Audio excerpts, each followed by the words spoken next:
vamos por partes. Diana Saray, no sabemos la cifra de incremento, se habla de un 11%, la gente está en el gobierno exultante con este asunto, pero podría ser un tiro en un pie.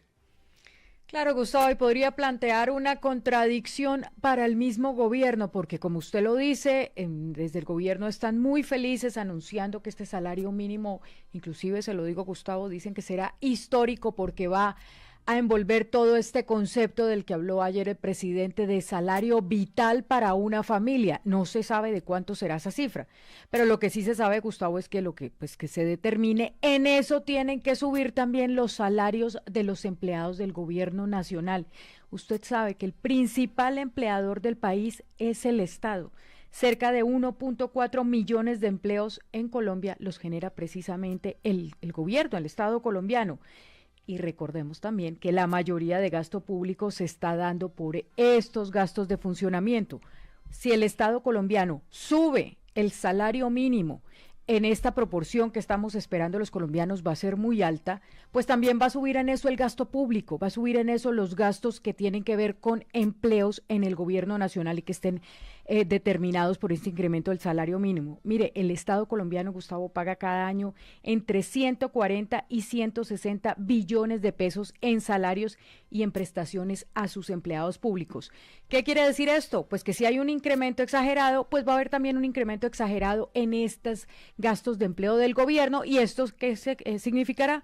Pues más déficit fiscal, Gustavo, que es en lo que estamos por esta reforma tributaria para conseguir esos recursos para pagar lo que el Estado no tiene. Fraile, y otros gastillos, ¿no? Para que la gente anote. Sí, es que son muchas las cosas que están atados al salario mínimo, como por ejemplo las multas de tránsito que se pagan en salarios mínimos diarios, salarios mínimos vigentes, ahí en adelante todos los trámites que se hacen de servicios de movilidad, acá en Bogotá, en el distrito, son también varios los que están atados a ello, por lo que dice Diana Saray, un incremento desmedido del salario mínimo, pues también dispara todo ese tipo de cobros, las primas que se pagan de los seguros, el SOAT, etcétera, así que pues estamos muy atentos también porque hay muchos gremios que no están tan preocupados por lo que significa en cuanto al empleo, sino a los gastos que ata el salario mínimo. Salario mínimo vital. ¿Qué pita jalamos ahí, Espinosa?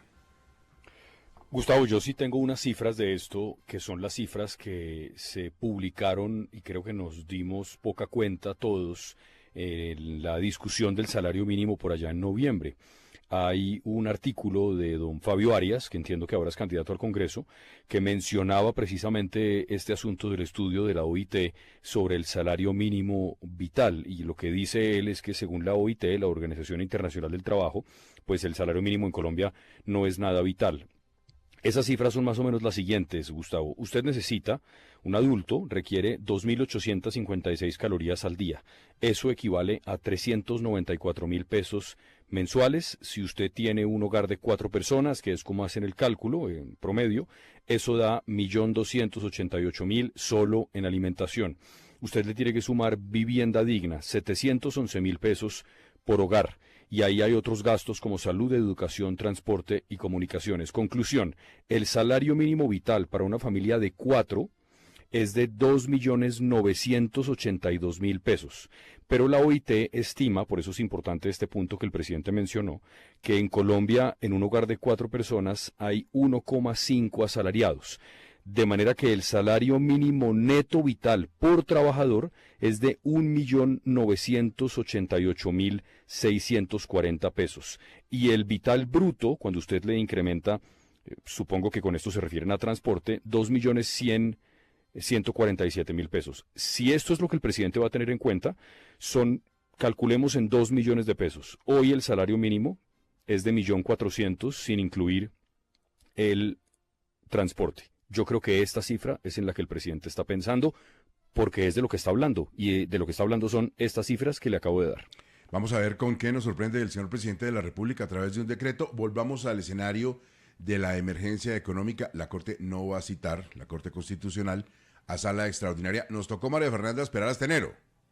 Gustavo, pues fue luego de una reunión que tuvieron ayer por la mañana los 9 magistrados de la Corte de forma virtual que informaron que van a revisar el decreto de emergencia económica, pero una vez se reanude la actividad judicial y se acabe la vacancia en curso, es decir, el día 13 de enero del 2026, que es cuando vuelven a funcionar las altas cortes. La Corte precisó que este control judicial debe realizarse respetando las reglas que rigen la organización y el funcionamiento de los despachos judiciales. Por ende, eso incluye las leyes que regulan a los servidores judiciales, entre ellas las relacionadas con estas vacaciones. También explicaron los magistrados que la revisión de los decretos expedidos durante el estado de emergencia no puede adelantarse, esto mientras persista el receso judicial. María Fernanda, gracias. Diana Saray, vamos un poquito al tras bambalinas del aplazamiento. Mira, lo que pasó realmente, Gustavo, con esto, más allá de la jurisprudencia que hay como antecedente, en la que en ocasiones anteriores se ha decidido esto, que se estudien las emergencias o las declaratorias después, al regreso de la vacancia judicial, el tema que primó en esta sala fue un tema de logística. Eso fue lo que terminó inclinando la balanza. ¿Por qué de logística? Porque todos están en vacaciones. Todos los funcionarios de la rama judicial están en vacaciones, no solo los magistrados. Y fue la secretaria general de la Corte, que es Andrea Liliana Romero, quien dijo, no, un momento, si hacemos esto, ¿quién hace las notificaciones? ¿Quién corre los traslados? ¿Quién hace todo este trámite procesal que se necesita para que los actos tengan validez? Si todos los funcionarios están en vacaciones, tendrían que haber llamado uno por uno, suspenderle las vacaciones, hacer todo este trámite de, no, yo no me puedo reintegrar mañana, me tocan en la otra semana, y esto se volvería un lío procedimental tremendo.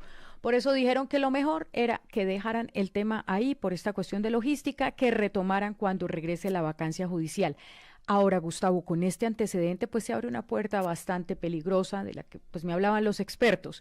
Por ejemplo, ¿qué pasa si a un presidente le da por declarar una guerra en vacancia judicial o le da por una reforma a la salud en época de vacancia judicial? Esto pone sobre la mesa si realmente está bien esto, de que el funcionamiento de la Corte Constitucional se vaya a vacaciones con el resto de la rama judicial. Ahora, Espinosa, la salud también la están usando como palanca.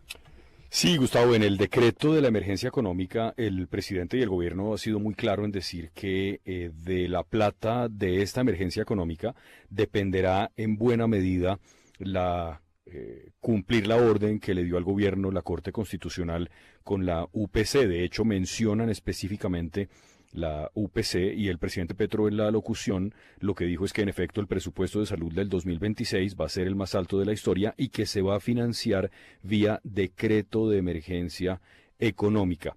No es que esté diciendo de frente que depende de que se apruebe en la Corte Constitucional o que se declare que es constitucional el decreto de emergencia económica, pero de alguna manera sí lo está diciendo, porque deja claro que él no tiene problema en hacer ese incremento, pero que primero le tienen que aprobar la emergencia económica, de manera que la salud también entra en la ecuación.